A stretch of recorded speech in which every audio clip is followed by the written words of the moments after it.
আজকে সর্বভারতীয় all India Trinamool কংগ্রেসের একটা সভা ছিল, জয়নিং ছিল। এখানে লাইফুং নার্জারি সহ রবার্ট নার্জারি, উত্তম তালুকদার সবাই মিলে এই প্রোগ্রামটা করেছে। আমাদের মমতা বন্দ্যোপাধ্যায়, অভিষেক বন্দ্যোপাধ্যায় একটা অর্গানাইজিং কমিটি বানিয়ে দিয়েছে, দুলু আহমদ বলবেন। সেই অর্গানাইজিং কমিটির চিফ কোঅর্ডিনেটর দুলু, এবং আমাদের যে স্টেট কমিটি হবে, যে ডিস্ট্রিক্ট কমিটি হবে, এই টুয়ারের পরে হবে। কারণ আমরা কংগ্রেসের মতো কাগজের মধ্যে কোনো সংগঠন বানাতে চাই না। जो पेपर में है और फील्ड में कुछ नहीं है, ऐसा संगठन तृणमूल का नहीं होना चाहिए। इसलिए हम पूरा असम का दौरा करके, विजिट करके, सबसे बातचीत करके हम अपना स्टेट कमेटी डिक्लेयर करेंगे। आप लोग देखेंगे कि हमारे प्रेसिडेंट भी डिक्लेयर होंगे, वर्किंग प्रेसिडेंट्स भी डिक्लेयर होंगे, और हम सब मिलके तृणमूल कांग्रेस को स्ट्रांग करेंगे। आप पॉलिटिकल बात समझिए। आप लोग आसाम में बीजेपी 2 बार जीते एसছে, 16 में जीत गया, 21 में जीत गया। बीजेपी के हाराবার মতো পার্টি কে? আজকে মমতা বন্দ্যোপাধ্যায় ওয়েস্ট বেঙ্গলে 6টা বাই ইলেকশনে 6টা सीट जीते एसছে। ममता दी 6 में 6 सीट जीत गया वेस्ट बंगाल में, और कांग्रेस 5 में 5 सीट हार गया आसाम में। आप समझ रहे हैं? तो बीजेपी के यदि हाराते হয় তৃণমূল কংগ্রেসের দরকার আছে।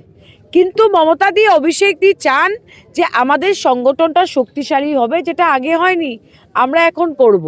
আমরা বিটিএডির ইলেকশন লড়বো। লাইফুংদা কই? আমাদের এদের ইনকোন করব। আমরা আসামে পঞ্চায়েত ইলেকশন ফাইট করব। আমরা সবখানে ইলেকশন লড়ব, আর ऑर्गेनाइजेशन बिल्ड करते হবে। देखिए, ईवीएम मशीन का बात आ रहा है। ईवीएम मशीन क्या होगा मुझे नहीं पता, पर जो जमीन पे मशीनरी है, बूथ वर्कर, उसका जरूरत है। आप समझ रहे हैं? मशीन तो कोर्ट में लड़ाई है, पर जो फील्ड में लड़ाई है, that we want to fight hard. और देखिए, हरियाणा में कांग्रेस और बीजेपी का डायरेक्ट फाइट हुआ कि नहीं? वहां तृणमूल तो नहीं था ना, वहां अखिल और लुरिन तो नहीं था ना, कोई नहीं था ना। और महाराष्ट्र में इतना बड़ा अलायंस हुआ, शरद पवार का हुआ, क्या नाम है, उद्धव ठाकरे जी का हुआ, सबका। वहां पे भी कांग्रेस फेल, और हरियाणा में भी कांग्रेस। कांग्रेस नेतृत्व, कांग्रेस में बहुत ज्यादा नेतृत्व है, और नीचे बूथ वर्कर नहीं है। नेतृत्व ही नेतृत्व है, यही तो प्रॉब्लम है। तृणमूल कांग्रेस चाहती है कि आसाम में we should have grass root workers. उसका हम कोशिश करेंगे, and we will contest all election.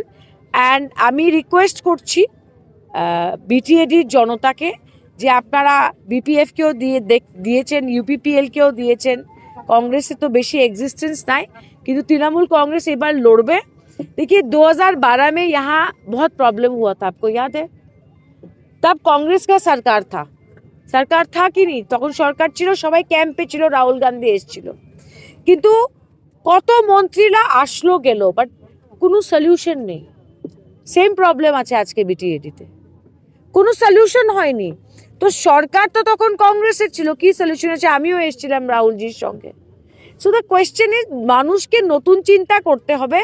এই তো बीटीएडीर पाशेर बॉर्डर ही बांग्ला, वेस्ट बंगाल, वहाँ पे देखिए ऐसा राइट नहीं होता जैसे असम में होता है, बिकॉज वो यूनाइटेडली सबको लेकर चल रहे हैं।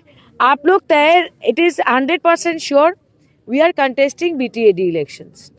দেখেন, ইভিএম নিয়ে কি হচ্ছে আমি বলতে পারবো না, কিন্তু ইলেকশন কমিশন অফ ইন্ডিয়া বলেছিল যে যদি কেউ মেশিন হ্যাক করতে পারে, তো আমরা আপনাকে ইনভিটেশন দিলাম ইলেকশন কমিশন অফ ইন্ডিয়ার সামনে এসে হ্যাক করে দেখা। কেউ তো প্রমাণ করতে পারছে না।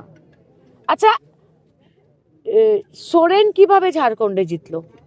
কাংগ্রেস ঝাড়খণ্ডে কিভাবে জিতলো?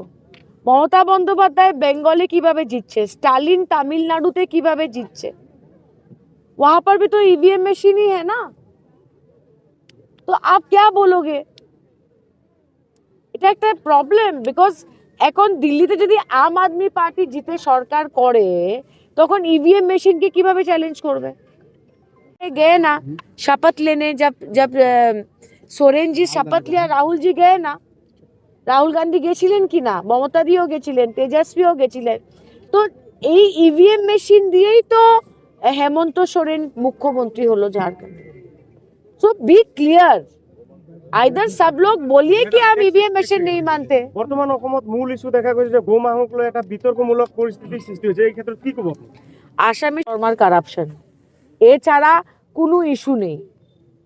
ইউসি আজকে আসামের ছেলে মেয়েদের চাকরি নেই। হ্যাঁ, আজকে আসামে আমরা দেখতে পেরেছি যে ইফ ইউ লুক এট ইট वो कह रहे इंडस्ट्री आएगा आएगा आएगा, কোথায় আছে ইন্ডাস্ট্রি?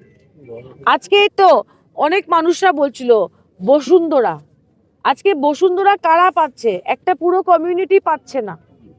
আজকে আসাম রাজ্য হাজার হাজার কোটি টাকার লোন নিয়েছে। হেমন্ত বিশ্ব শর্মা এইগুলাকে ঢাকা দেওয়ার জন্য বলছে এই মাংস খেতে পারবে না, সেই মাংস খেতে পারবে না। আর উনি যে কত টাকা গিলে নিচ্ছেন আসামে, ওইটা আমাদের জানা আছে। There is only one issue in Assam in this election, that is the corruption of Dr. Hemanta Biswa Sharma. Simple. Thank you. চলো।